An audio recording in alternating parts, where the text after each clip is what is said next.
Hey everybody, welcome back to Magic City Morphs. Today we're going to be doing a hot topic video. I was thinking, what could be a good hot topic to talk about?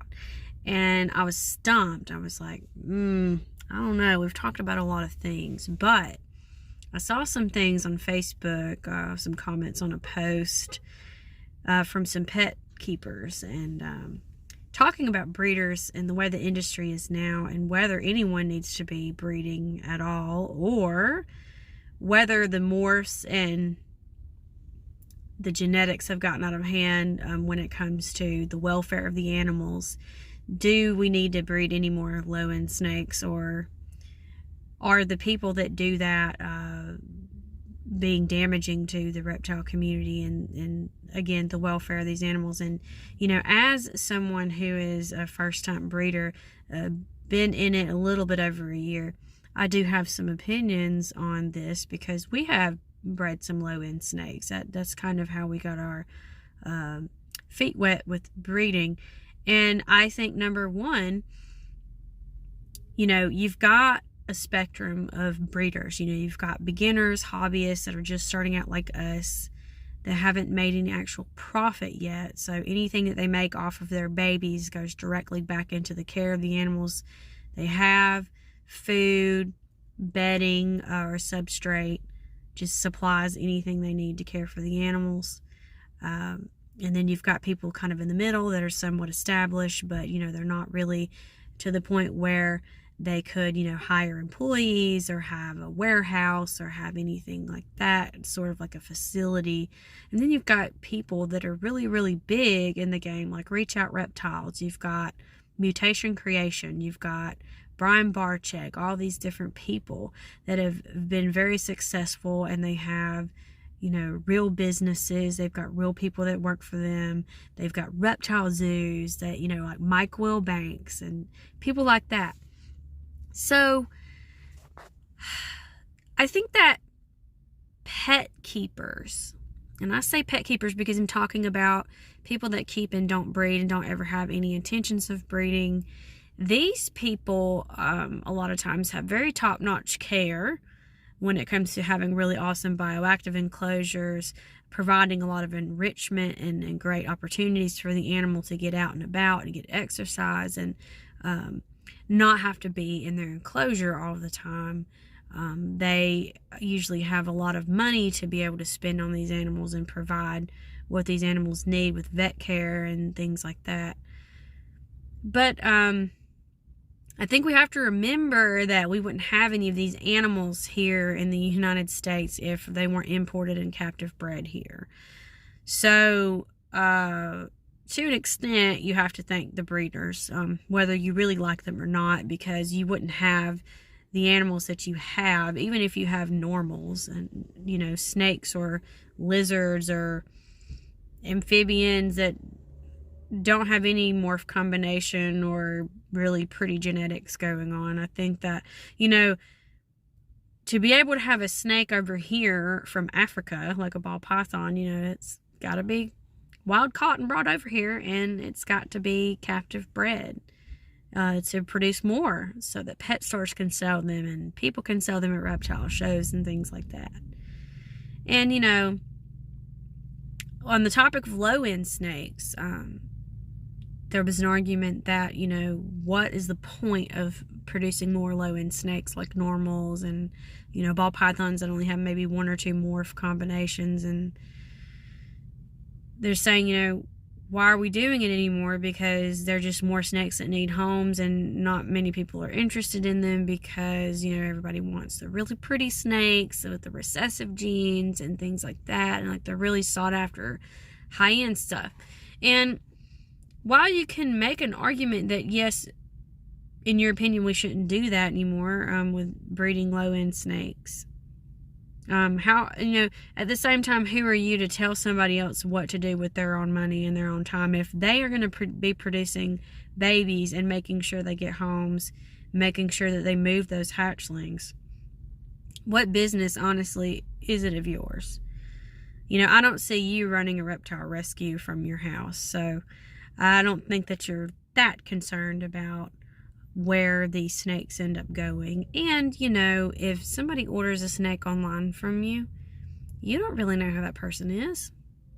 But a lot of breeders sell online. It's the way that we do things, now with reptiles, unless you're going to buy one at a reptile show or a pet store. And when a lot of these people go to reptile shows, they'll shame breeders and say racks are cruel and all of these things, which we've discussed racks many times. But you're going to a reptile show and you're monetarily supporting the show. If you buy a reptile, you're buying it from a breeder. So, I'd say if you're going to be a person that has such a strong opinion against breeding altogether, and you're going to be nitpicky about telling people what they can breed, what they can't, or what's morally or ethically sound to breed, I think that you should stop monetarily supporting breeders. And you should go outside of the United States and catch your reptiles yourself that you want to keep. Because like I said, we wouldn't have them if they were not wild caught and imported. And breeding is very important for a lot of reasons.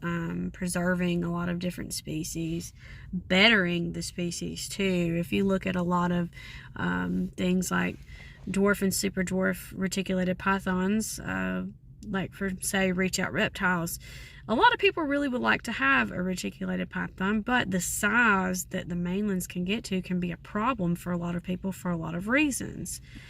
And so you have somebody like Garrett Hartle producing snakes that get to a manageable size, but it's the same breed or the same species. That's a very, very great thing for people. That allows people to be able to own a reticulated python and own it well. That means, it's not going to get so big that they don't have an enclosure big enough for it.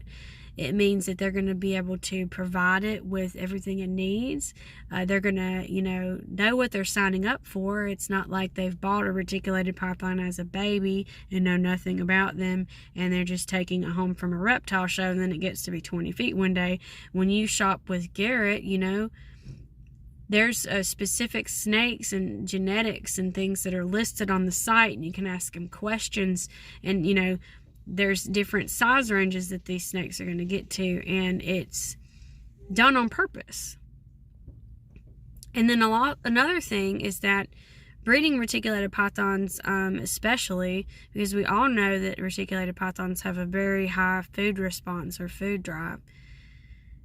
When you take a wild-caught pair of reticulated pythons and you breed them, the more that you breed down from that first generation of wild-caught parents, you're going to see a temperament change. And it happens. So, I know people like to say that, temperament is not really a thing with snakes. That snakes, are all going to naturally be defensive to a degree, until they're handled and taught that people are of no harm to them and things like that. Well, you can breed for temperament with some snakes.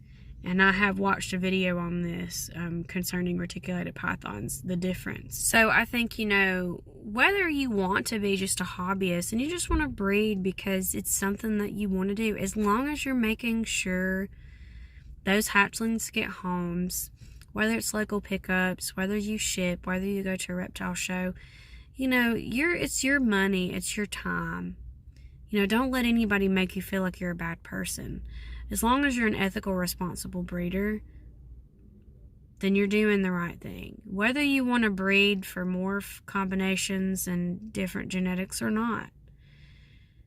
I don't really think it's fair to say, oh, well, this person over here wants to breed normals and pastels and fires, and that's all they want to breed. And this person over here actually wants to breed blue-eye Lucy's and some of the other things they should breed, but these people over here should not. I don't think that's very fair to say. And for the people that say that, the morph combinations and the stacking of the genes and the muddying up of the snakes is getting out of hand, if you're not all about the morphs and that does not interest you, that's fine. But it's not right for you to tell other breeders and, other people whether they can like it or not, or whether it's morally sound to do it or not. Because we know that there are certain genes that cause issues. We know that with spiders, there's neurological issues. We know that with some of the other different combinations, like a super cinnamon, you can have some issues with that. There are things that we already know. And, if you're an ethical, responsible breeder, there's going to be things that you're going to want to stay away from because you're not going to want to produce snakes with problems. So I think that's what it's about. Whether you want to make money and turn it into a business, or whether you want it to be a hobby because it's just fun for you, you want to do 1 or 2 clutches a year, hey, do what you want to do. Don't listen to other people, because the pet keepers are going to always have an opinion. They're always going to hate rack systems. They're always going to not really fancy breeders. They're just always going to have an opinion. So I would say do what you want to do. If you are a new breeder into the game, congratulations. I'm very excited for you if this is your first season, or maybe next year's going to be your first season. Maybe you're still growing up your snakes. Wherever your journey starts, I'm definitely proud of you as somebody that has been into this for a little over a year and is having a good time with it.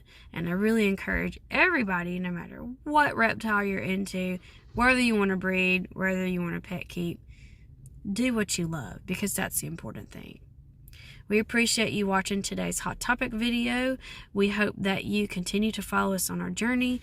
Our next video is going to be a breeding update, so be on the lookout for that, and we will see you next time.